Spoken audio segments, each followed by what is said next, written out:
the heart of the state-of-the-art. At the dawn of the next stage in entertainment, you found No Proscenium.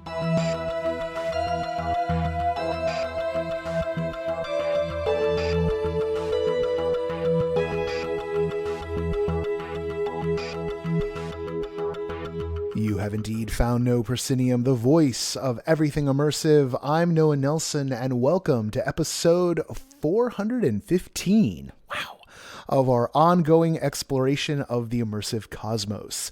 This week, NoPro Arts editor Laura Hess hops into the host chair for a conversation with New England curator Leah Davis and London curator Shelley Snyder.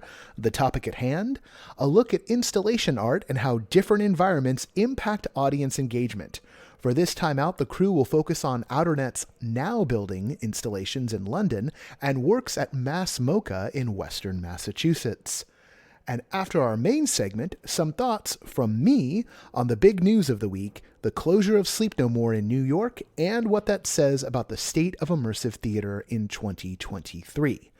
Before we get into all that, a reminder that I'll be giving a tour of the immersive cosmos, in the form of a talk, at LDI in Las Vegas at the beginning of next month. The conference starts on the last weekend of November, and we've got a discount code, SPEAKER23, for those who want to check out the ultimate sandbox for live event gearheads, creatives, and innovators that is LDI. Check the link in the show notes. One last thing before we head into the show proper, we have one new member this week, Gerard Krause. Thank you, Gerard, for keeping us in the fight. Thanks to the churn, we are now a little farther away from our next milestone of 450 backers than we were last week. We're standing at 434, so I think we've slipped about 2 down. We got to get there, folks. I know so many of you are already backers, so this is a little change. Not trying to hit you up for money, although I'll give the link for those who haven't become backers yet. But the thing that really helps, that helps immensely, the thing that started us off 10 years ago when we started NoPro in January of 2014, so it's coming up, the thing that we did then was just have everybody tell one person. So help spread the word of what we do. Share the podcast, the call sheet, the review rundown, our coming soon now playing features. Share those across social media and with your friends who you think are interested or could benefit from it. Tag us on social when you do. Let us know that you're out there and you're giving us the signal boost. We love to see it. We love to signal boost our signal boosting. We are always No Proscenium, except on Insta and on Threads, where we are no_Proscenium. The first word in social media is social, and none of this works without the support of our community. And if you haven't become a backer yet, swing over to patreon.com/noproscenium. That will connect you with our Discord, guarantee you access to the newsletter going forward, and some other fun perks we have brewing. We're in the lab, we're making things. As always, big thanks to our sustaining backers, Samuel Mistry, Chris Woolman, Samantha Davison, Eric Shamlin, Elaine, Daryl, John Boulette, Cameo Wood, Jay Bushman, Jerome Joseph Genties, Kurt Collins, Winthorne, Ryan, David Bassick, Richard Ayers, Lonnie Hanson, Lecker LeCool, the Ministry of Peculiarities, and Jan Budman. And if you've got something special you want to share with our community, hit me up at noah@noproscenium.com and we will hash it out. And now, on to the show.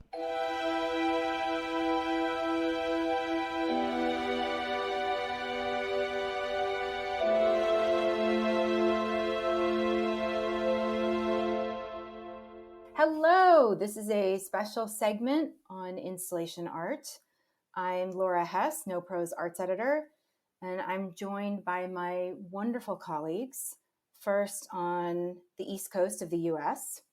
Hi, I'm Leah Davis, senior editor and New England contributor for No Proscenium.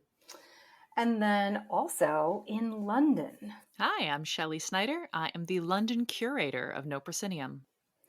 So today we're going to be talking about installations in Boston and London.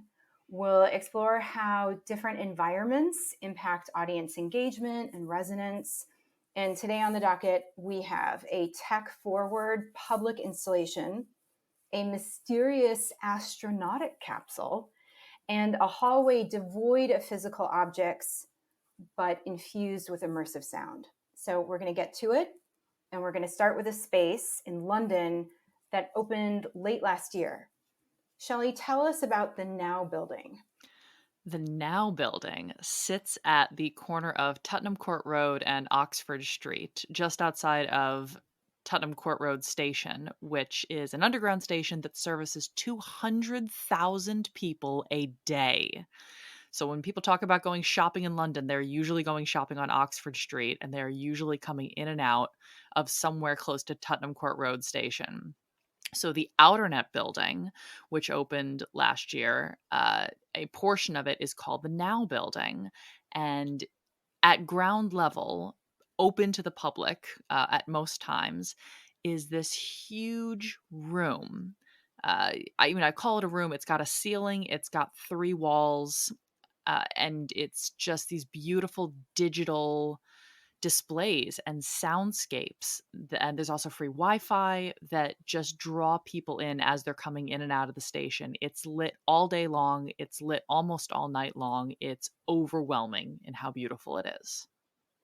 And I think actually before the MSG Sphere opened, if I'm remembering correctly, these were at the time, these were the largest LED screens in the world. So just to give some context there. So Shirley, tell me about, because we've both seen different programming at the Now building. I was there at the end of June. Tell me what, I mean, you go by this a lot. So I want to hear what you've seen when you stopped and interrupted your commute and took some time there to experience this. What did you see? Yeah, so the Now building is actually on my daily commute. I work about, I want to say, a 5-minute walk away from the location, which means that I go by there regularly.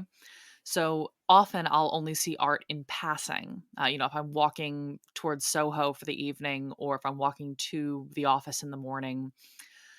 But once I intentionally went to go and stay in the space and experience it. And I saw a piece called The Spaces in Between.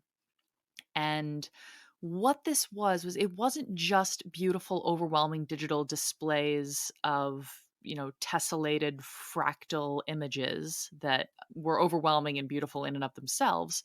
There were some interactive portions to them. So the Now building, because it offers free Wi-Fi and it offers benches and it has community wardens, it's a relatively safe space to hang out and sit and wait and meet up with friends or meet up with colleagues or just kill some time.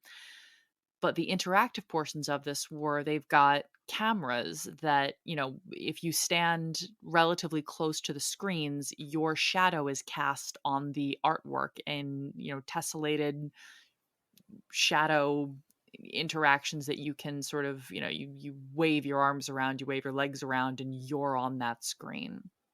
So it's a way to sort of draw in families. It's a way to draw in kids, teenagers who are hanging out in the area. It's just a way to draw you into the space and not just stand around gaping at the beautiful ceiling like a bunch of turkeys caught in the rain. But it gives you a reason to come in and hang out and interact with the pieces and, hey, read who the artist was and what they were trying to achieve with this art piece. It's really nice. So I want to come back to Spaces in Between in a second. One of the things which I did see while I was there, I also saw there were actually several different artworks, different digital artworks, and kind of these vignettes that were playing when I was there. I think I might have seen roughly 4. So the programming is changing over time. And the one that I want to talk about that was the most resonant for me is the Summer Palace. This is loosely based on the Sistine Chapel. You actually sit there and it seems more like a traditional like antiquities museum space. And then there is this thunderstorm. There's lightning, there's thunder. And then at the very top, as you're kind of in this open building that Shelley was describing, at the very, very top, so I don't know what the distance is, but it's like this portal opens up. So you have this Sistine Chapel-esque vibe and art, and I think it's actually described this way. And then you take this journey through time and space, and it feels like you are like flying through the space. I was really impressed by how viscerally this grabbed me. And even though this is not a full domed experience, it really had that kind of immersion and it had that kind of dynamic effect. And people were, I stayed for a while. I wanted to stay for a full cycle of all the different vignettes. And it was incredible how many people would really pull in and congregate when the Summer Palace was up. So I found that one to be, for me, it utilized the space and the tech to the greatest effect. We even had, at one point, there was a small group of girls, I want to say 4 or 5, who then laid down on the ground, kind of underneath that peak area, looking up and laughing. And I mean, as you're, again, kind of flying through the space, shouting and screaming and very, very engaged and present. So, and for me, spaces in between, and maybe it has to do with the way the programming was structured when I was there, I didn't notice people sticking around that long. Once that came up and people realized that they could interact, there was some initial engagement. And then again, maybe this was more of a duration issue, but then it would kind of tail off and people would go on their way.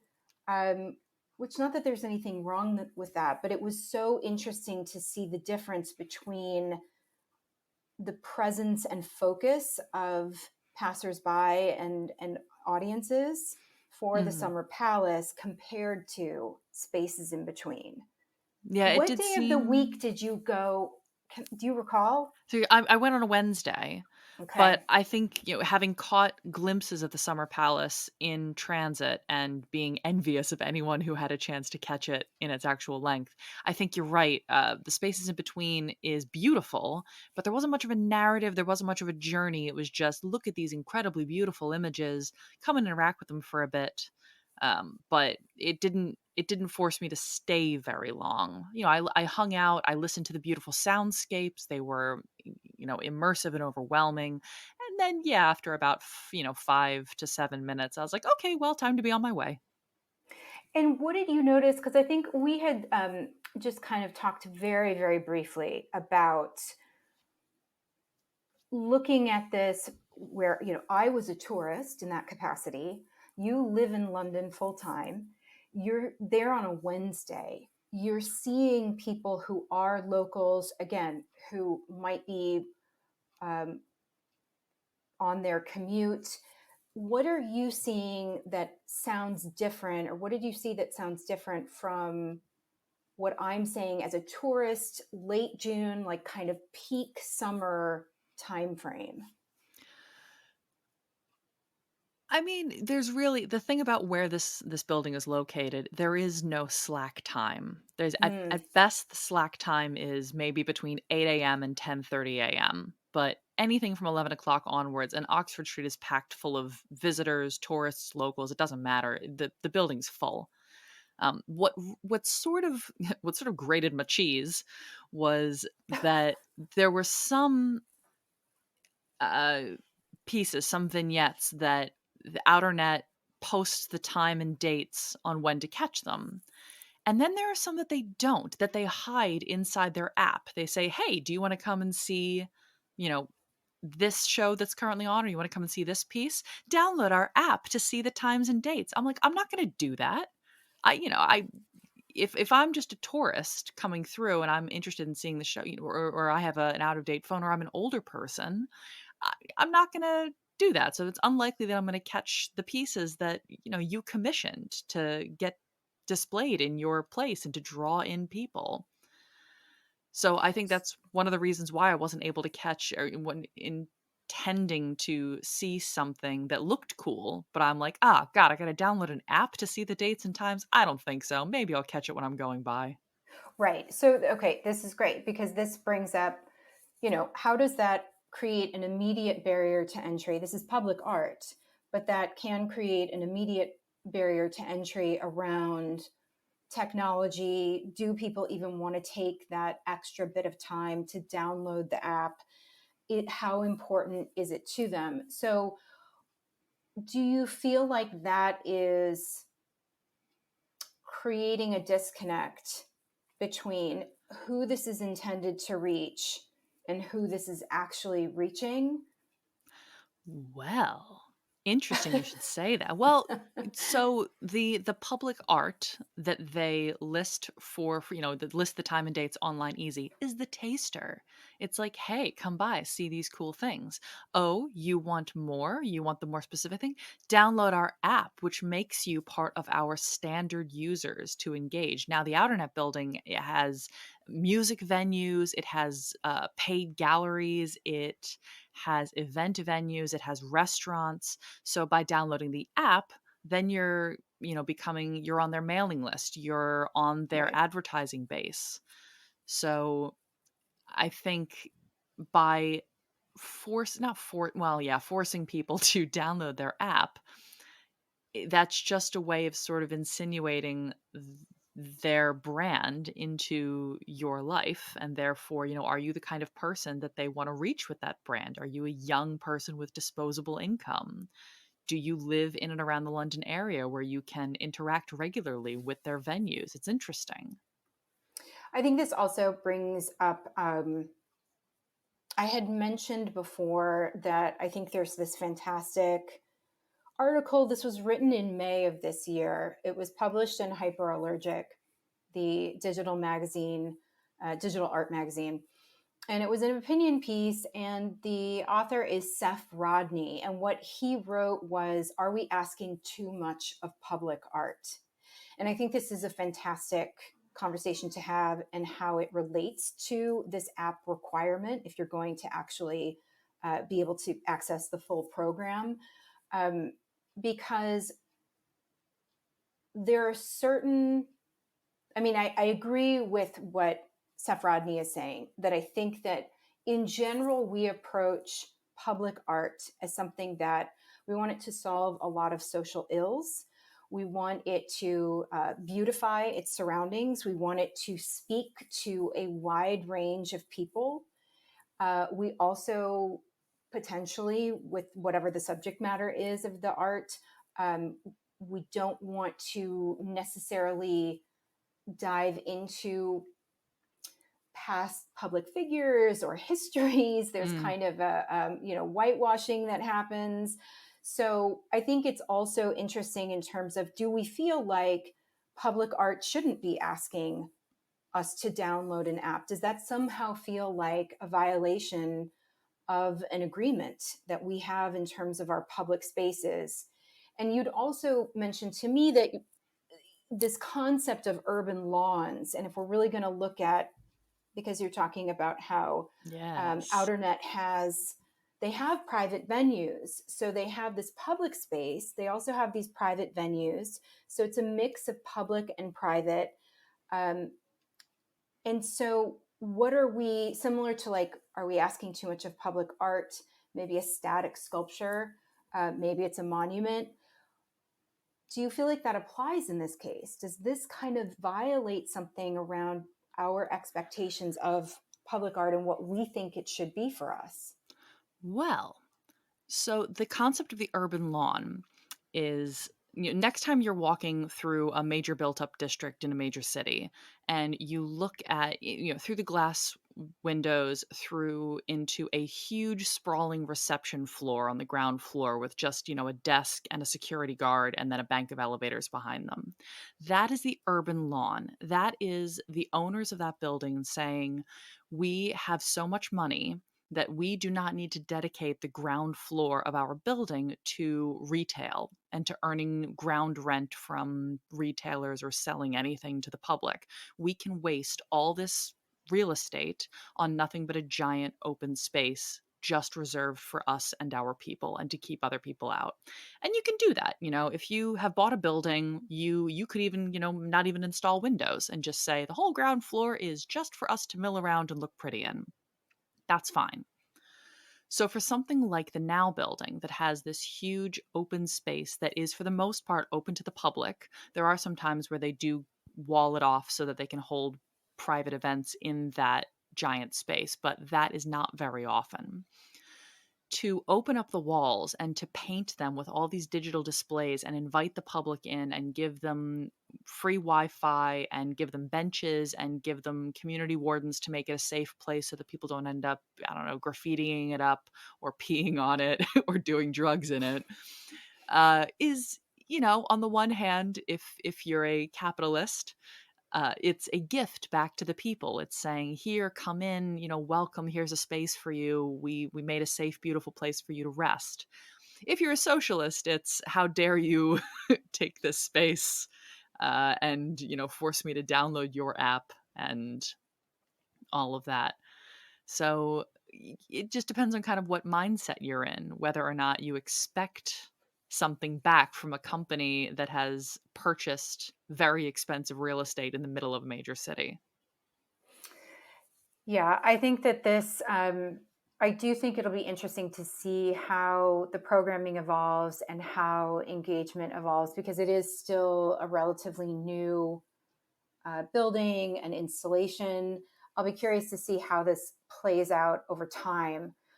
I want to segue over to Leah, since we've just been talking about primarily the public space and how are we engaging with art in that setting. Let's go to a traditional art museum, which is MASS MOCA. And Leah, you're going to talk about two different installations, right? I am. And oh ho ho, traditional museum. Is that what you thought you were getting today?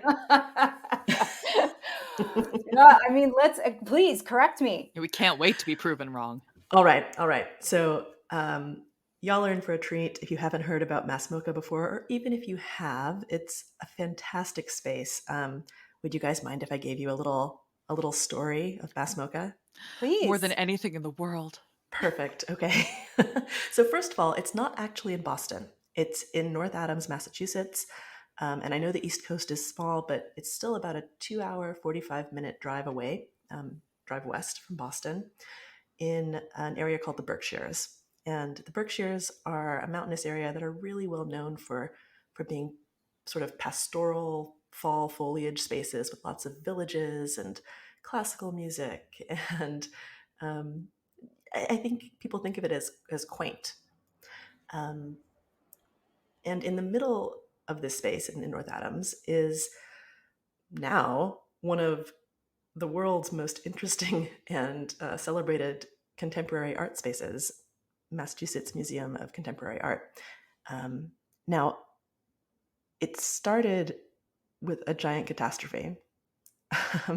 In 1985, the building that is now the MASS MOCA, the Sprague Electric Company, shut down, created maybe 20% loss in industrial jobs in the area, leaving more than 3,000 workers unemployed.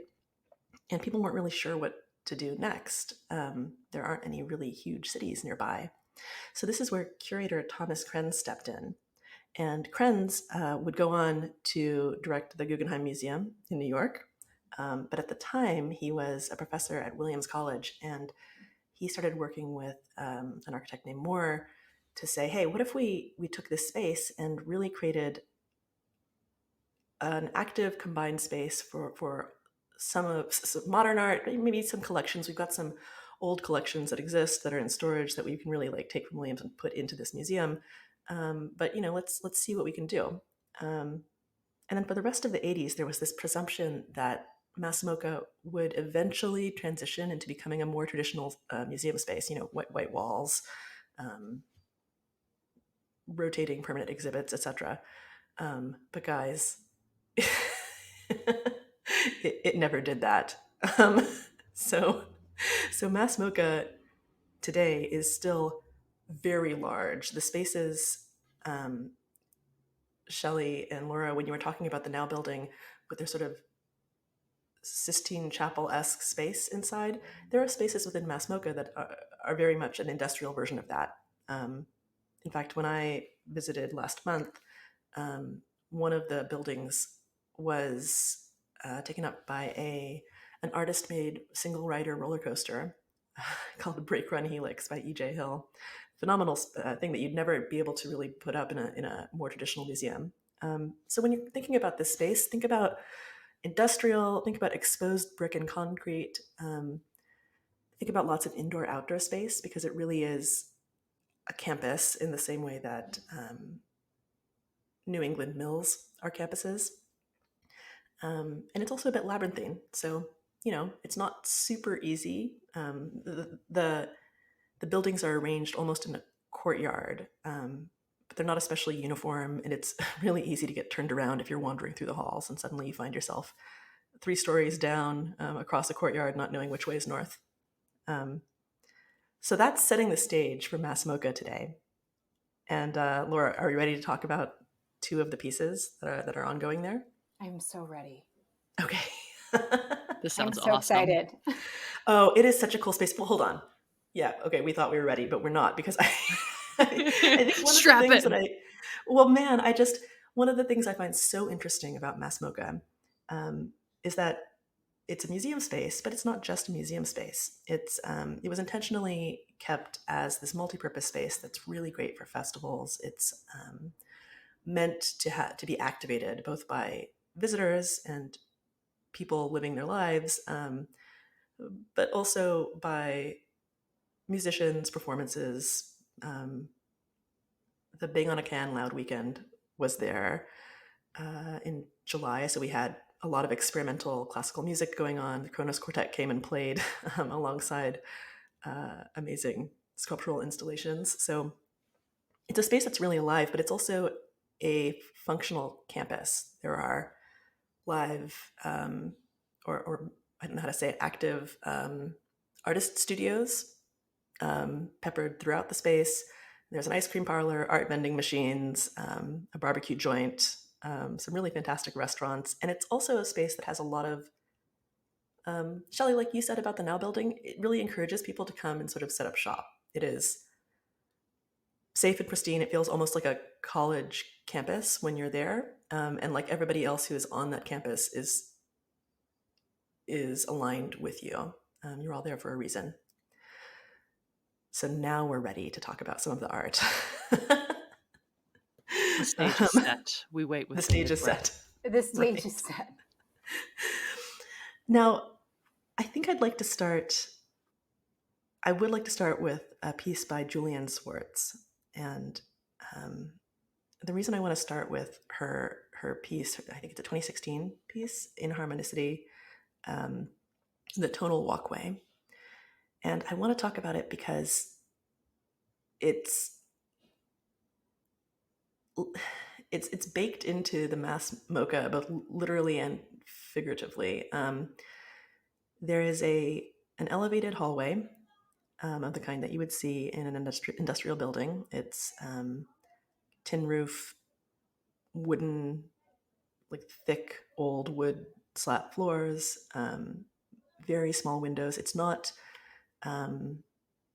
level. You're changing elevation a bit from one side to the next. I'd say it's about 150 feet long, and it's narrow.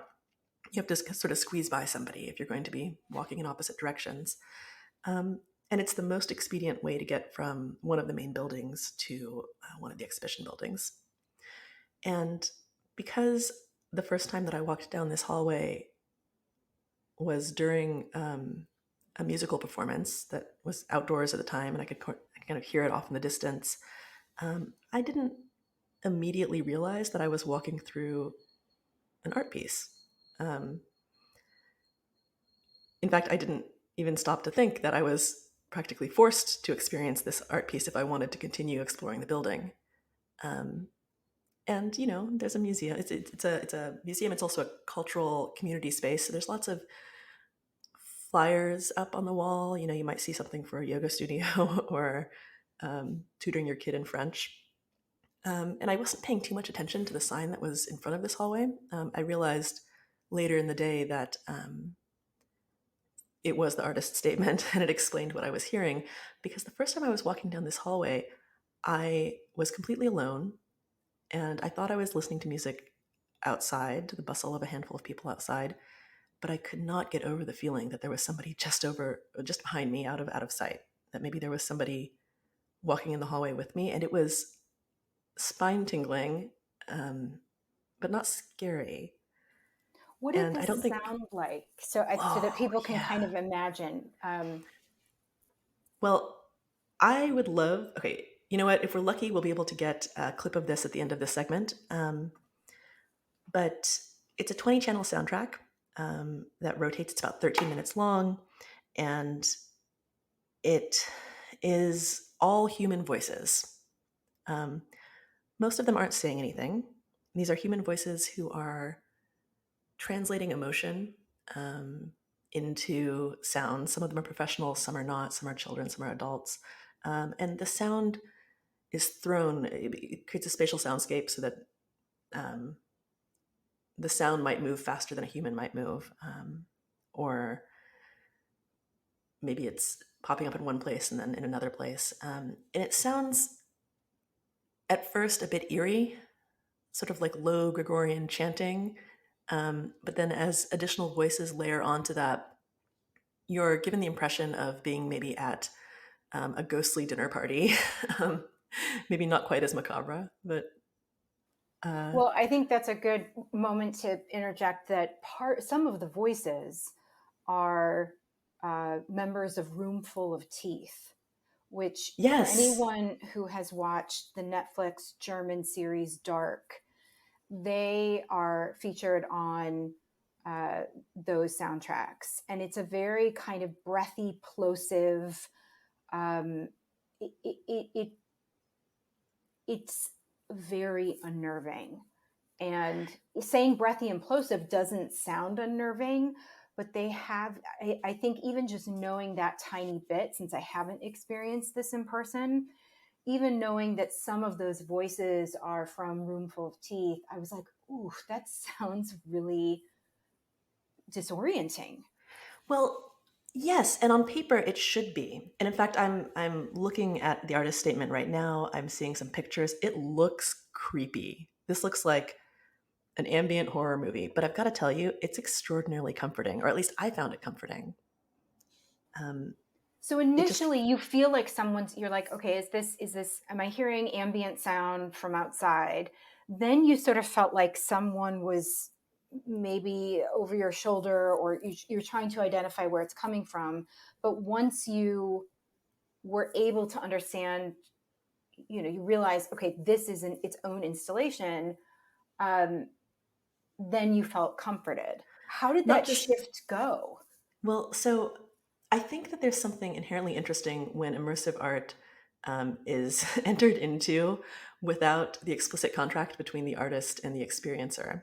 Um, and MASS MOCA does this thing really well because art, immersion, and experience are baked into every aspect of the building, of the space. And there are spaces where you go and you're looking at art and you just know you're looking at art. You know, you've got a framed painting on the wall or what have you. But there are spaces also where you might not realize that the thing that you're experiencing was intentional and curated and for you until after the fact. So for me, I was already in a curiosity mindset within the space. And although I was not processing that I was hearing a particular sound that was affiliated with this space directly, I was curious about what it was. And when that light bulb went off and I realized that I was, it's happening now, the immersive art is happening right now around me, I cannot express the amount of delight I felt. And I must have gone back up and down that hallway half a dozen times before I moved on to look at the next exhibit. So this actually introduces a great question. There is, and I'm going to reference something else that people may or may not know about. In New York, in Times Square, there is a public art installation. There is no signage. It is just sound. And it is actually it's called Times Square. The artist is Max Newhouse.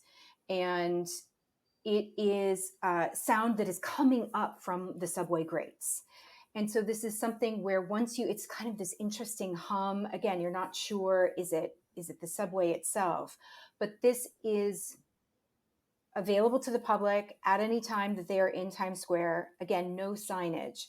How do you feel like this installation that you're talking about at MASS MOCA and that specific choice to make this sound driven, do you feel like these are 4 different audiences? If we're kind of, again, dissecting public versus private, what is the impact there, do you think? I do think it's for different audiences. And I think that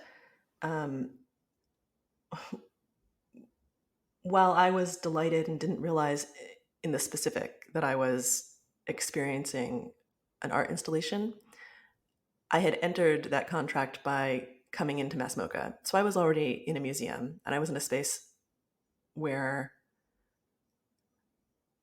people are expecting to be challenged a bit and maybe are looking for things to experience. And that's not always the case in public spaces. Although let me change my tune a little bit, because maybe these kinds of arts are for the same people.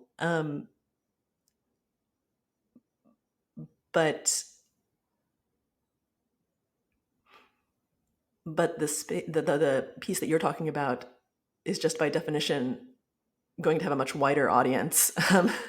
Does that make sense? You're going to hit 90% of people that it's not for. And then, well, in a way, yes. But this is where I think this is so interesting, because you, as you're saying, you already entered into this contract with MASS MOCA. You show up there, that is your target destination. You know that you're going to experience installation art or art of various kinds. And in Times Square, many people don't know that this is there. And if they hear the hum, they may at first just think, again, it's industrial, maybe it's the subway. So I think that while there certainly is a larger volume of the public moving around that space, it's interesting that there is no signage at all. So there's no indication that you've entered into a space where there is an art installation. And I think that dichotomy is interesting when, again, you know that you're coming into a space where you're going to have these experiences, maybe not knowing like how much something might resonate or the process of discovery like yours was with this installation. Yeah. That's Any actually final a thoughts really about that before we segue over to the other one? No, because that's a great transition to Michael Oatman's piece. Great.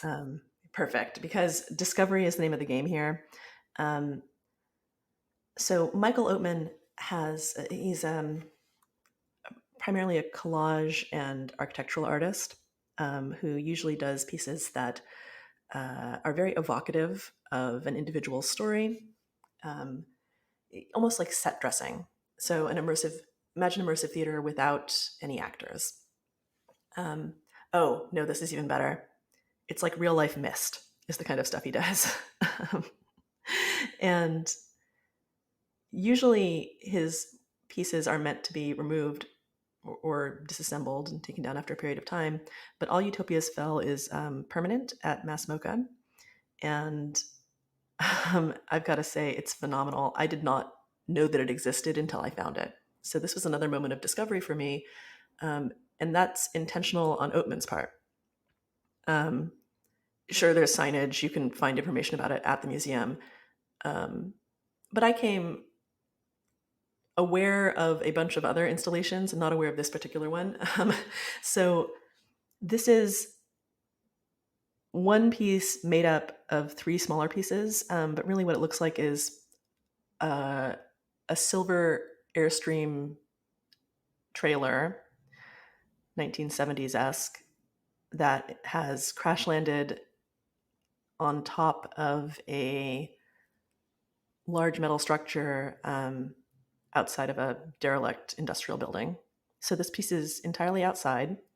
You have to climb a number of rusty metal grate stairs to get there. It's not entirely clear what you're meant to do, whether you're allowed to go in, etc. But Oatman himself says part of the intention of the piece is you really do have to figure it out. You've got to figure out how to get up there. You've got to figure out what it's about. And once you do get up there, what you see is, oh gosh. Okay, so when Oatman was putting this together, he wanted to put himself in the mindset of somebody who had crash landed um, in a future apocalypse type space. So he stopped cutting his hair, he locked himself in the Airstream trailer for a couple of days, and tried to put himself in the mindset of a Buck Rogers style Pulp Fiction spaceman. And then he created a space that looks so lived in, a combination of lab and living space and studio that has as much information as one man could possibly hold on to about human existence and what humans might need to create a new society. Books about agriculture and samples of dirt, but then also just dream catchers. And it looks viscerally like when you step into the space, like whoever's living there just stepped out and said, I'm going to be right back in just a minute. But now it's 30 years later and you're still not entirely sure when he's coming back. And what's so amazing about this space is how loosely Oatman holds it. There are no guards up here. There are no curators. I think there's an infamous interview with him where he says, oh yeah, we know that some security people have had amorous connections up in this space. We know people take things and leave That's things. one way to connect. Well, right. But he's not mad about it, because I think this is something that MASS MOCA and now Oatman do so well, which is they rely on the participant, on the person experiencing the piece to really activate it. So it feels like, if I may, Yeah. and just to give a visual to viewers, for anybody that knows City Museum in St. Louis, this Airstream and these parachutes that are attached to it, like from the outside, there's kind of a resemblance, at least from what I've seen online, between some of the plane, the bus, these exterior spaces that are part of City Museum.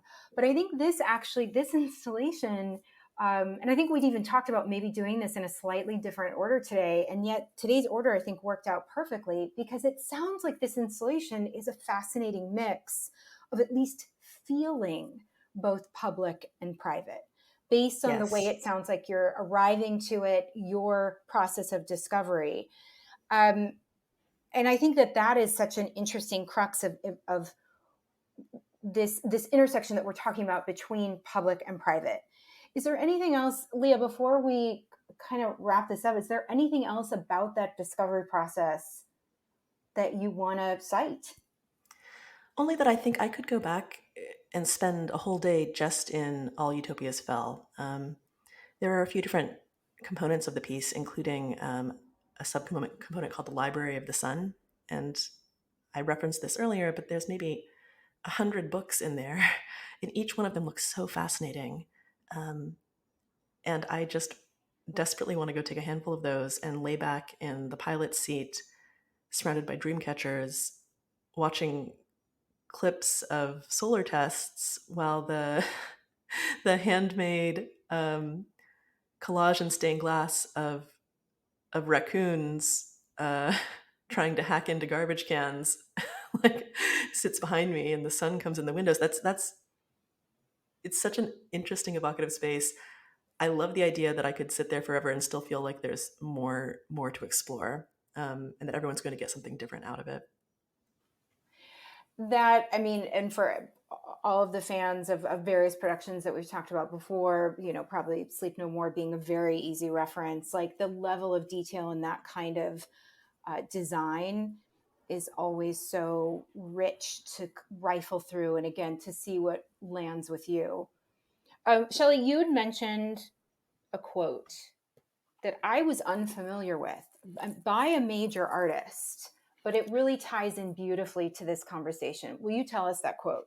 Yes, it is, music is how we decorate time, and art is how we decorate space. And so this whole conversation around experiential and immersive art is not as pretentious as it sounds to some. Art is anywhere where the human hand has changed the visual outlook of something, or the sounds, basically anywhere where humans have changed something to look different than it would have looked naturally. So anywhere where you pass through space where that's happened, you are experiencing environmental immersive art. And so where we are talking about falls where an audience is aware of it and is possibly having a role to play in it. And I think that's what we're all craving more and more of, and having these spaces, these installations, where whether they're permanent, whether they're ongoing, whether they are for a limited time, I think in general we really underestimate, or maybe I should not say like I don't know if it is more of these like local governments. I mean, I wish that we had more of these spaces where people can choose to come back to over time, and really, whether it is this kind of astronautic capsule experience at MASS MOCA that Leah's saying she wants to go back to over time and keep discovering. And I think we need to elevate our public spaces more and more into that realm of offering people, whether it's on a commute, whether it's more of a destination. But I think these are three fantastic examples of how our environment really shapes us. So, Yeah, I just you know what? I just want more people to get curious and think about all the ways that immersive experience exists around us all the time. And if we can help do that, then A plus. More art, more experience. Let's do it. 100%. Great. Thank you both so much. This was such a fun conversation, and I hope we get to do more and unpack other installations and experiences down the road.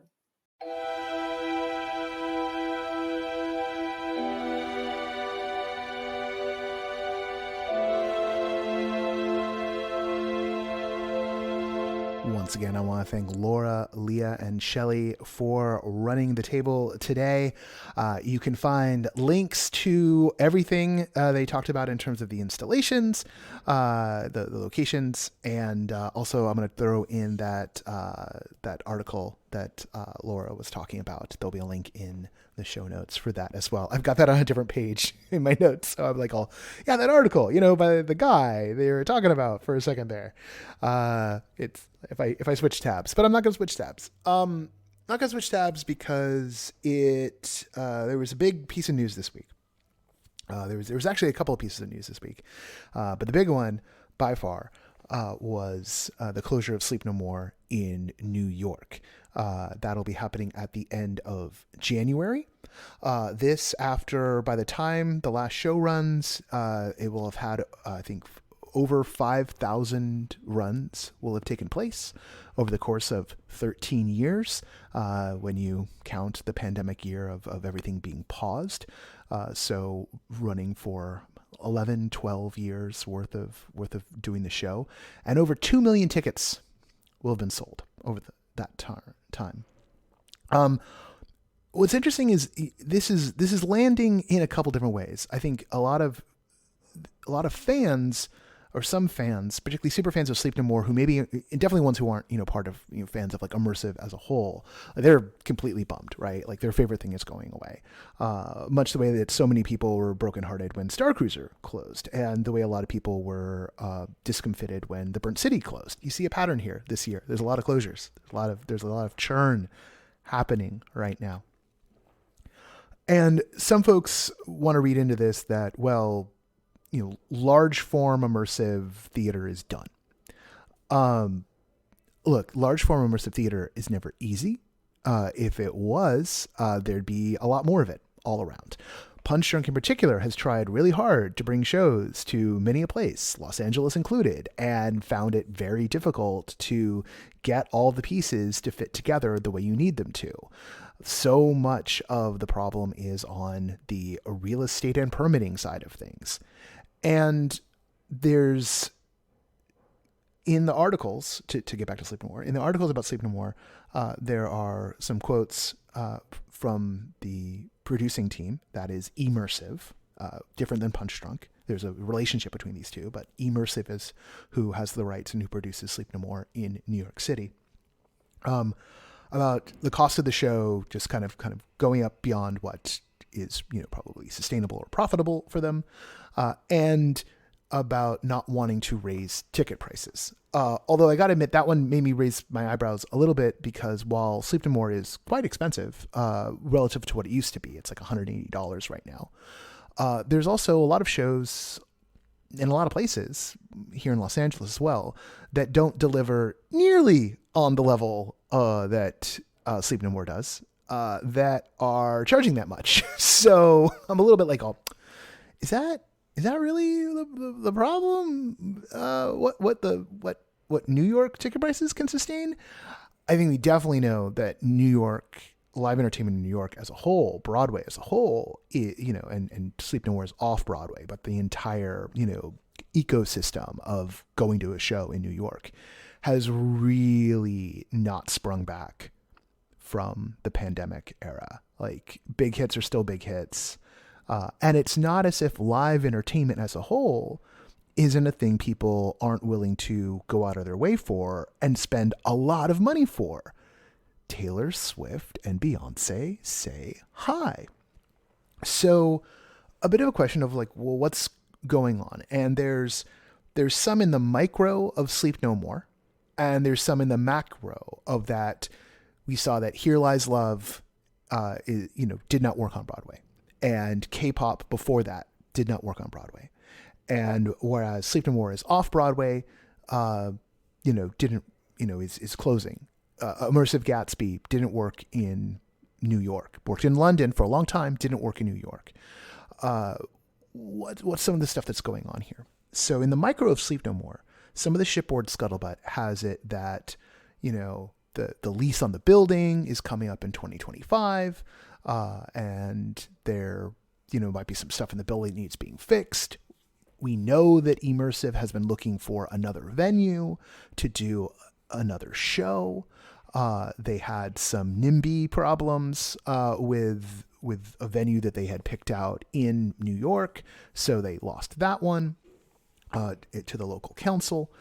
So these are the kind of constant problems with Immersive, which we acknowledge are a problem, and there needs to be structural and institutional changes in order to make this work happen, because there is a demand for it. We know there is, because we see it when we go to shows, and we see it when a show gets announced that like, oh, the show's closing, and then instantly the closing dates sell out. Just whoop, right? The demand is there. Threaten to take it away and everyone wants to go, right? That happened with Star Cruiser. Maintaining the market is something you got to do. When Here Lies Love closed, one of the things the producers there said was that, you got to develop the market for this. It's not just snapping your fingers, right? Immersive is not magic beans. Once you get people in the door, it's magic beans. But getting people to the door, that's an entirely different set of problems. And honestly, one I think we're going to spend more time focusing on ourselves. Since we have a fan channel here, and we're kind of uniquely positioned to do some of that work. Even if maybe in my heart of hearts side, I enjoy teaching students at CalArts about how more than I do necessarily about figuring out Facebook's latest algorithm. But I want everyone to be clear on two things when it comes to Sleep No More in particular. One, it had an absolutely incredible run. 13 years, 5,000 shows, 2 million tickets. Most shows in New York don't have that kind of longevity. Like, that's when you're starting to get to your Phantoms, right? Phantom came back after a pandemic and didn't last as long, right? Like, Sleep No More outraced Phantom. But there's also a level where, a bit of taking it for granted, right? Oh, it's there. It's always there. And things indeed have changed. And then the other side of it being, the actual particulars of that building and whatever might be going on behind the scenes with that building that we are or are not privy to. I also just really can't imagine that without a major tenant attraction show in there, that even with all the other shows and all the parties that they do, that they'll hold on to it for very long, past the closure of Sleep No More, probably to the end of the lease. But that is speculation on my part, and I have not sat down with Randy Weiner and had a conversation about, well, what are you going to do with the building, man? That has not occurred. But that's a I think it's a pretty good guess there. Now, looking at Here Lies Love, looking at Burnt City, looking at Immersive Gatsby, looking at Star Cruiser, right? And Star Cruiser being a beast of a different color because of the price point and that it was an overnight adventure. But again, we find ourselves in this position where we're seeing a big swing close. I remind everybody that entertainment is a hits business. And when you get a hit, you last for 13 years. And when you don't get a hit, you don't. You don't last for 13 years. The economic particularities of immersive are pretty intense. I won't sit here and, well, maybe I'll do a little second guessing. I'm not going to sit here and second guess the Here Lies Love production. Look, they spent a lot of money converting a Broadway theater into something that it wasn't. And then found that the Broadway audience wasn't interested in something that wasn't Broadway theater. Whereas it did well in London and it did well in its off-Broadway run. It had Time to Leave in Seattle. Like, that show has an audience for it. It's just not necessarily the Broadway audience, much in the same way that Immersive Gatsby had an audience for it. It just maybe wasn't necessarily the New York audience. Also heard some tale that some stuff had gotten changed in the show from London to New York, and maybe wasn't as enjoyable as it was in London. I think particularly in the case of Here Lies Love, where it was kind of a concert experience, where depending on your point of view, being down like in the pit, in the standing area, like either did or didn't make it feel more immersive. That sort of neither fish nor fowl construction creates an issue. Are you making something for the people who want to dive in, who want to get involved in the story world, who want to explore? Or are you making stuff for people who want to see a show? And what Sleep No More teaches us is that you can create spectacle and give people agency, a very limited set of agency to move around, and people will eat that up for a very, very, very long time. But if you're just kind of changing the seating arrangement, that might not necessarily give people what it is they're looking for when they're looking for things that are immersive. You might still find yourself more immersed. I know Andrew Hefner of Houseworld just went to see it recently and was like, oh, hey, yeah, this is, I felt immersed. And that's subjectively completely valid, right? You felt more connected to the piece because of being in a concert relationship with the material. That said, someone who is trained on Sleep No More goes to it and is like, oh, I'm just standing here. So there's some questions here in terms of like what's being offered up to people and labeled as immersive, a thing we find all the time. But I do want to acknowledge that when it comes to finding venues for the work, dealing with the truly hard problem of the way real estate and venues and performing arts centers are structured in the United States, right? There's a slightly better time of it in England. I want to say slightly, because I know plenty of producers have struggles there finding locations. But we have some unique challenges here in the States and need to be working on those as a community. And by working on it, I don't just mean wishing hard. I mean, there's work that needs to be done reaching out into cities, into their infrastructure, into figuring out the permitting situations, in informing city governments about what the value of this work is, and helping them help us make connections into the folks who have land and who have real estate projects and who have, storefront space that they want to get activated.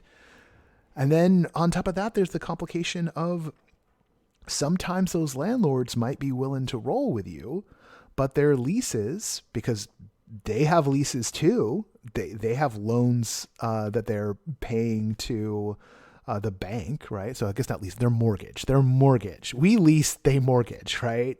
And the bank owns everything. That's the way of the world. Their mortgages maybe won't let them part with that storefront for less than a certain amount square footage. So it just lays fallow instead. So there's a lot of kooky things baked into the system we have that we need to find either creative ways around or to address head on. And some of them are way above our pay grade. And some of it will probably come down to collectives of folks finding buildings that they can rent out on their own, that they can get a mortgage on, or that they can get a lease on their own, without a middleman, just them to the bank, or them to the person who owns the building already straight out, and go from there, and then work the problem that way. We know, bright spot, we know that there's folks up in Seattle who have secured a building and who have every intention of doing exactly that.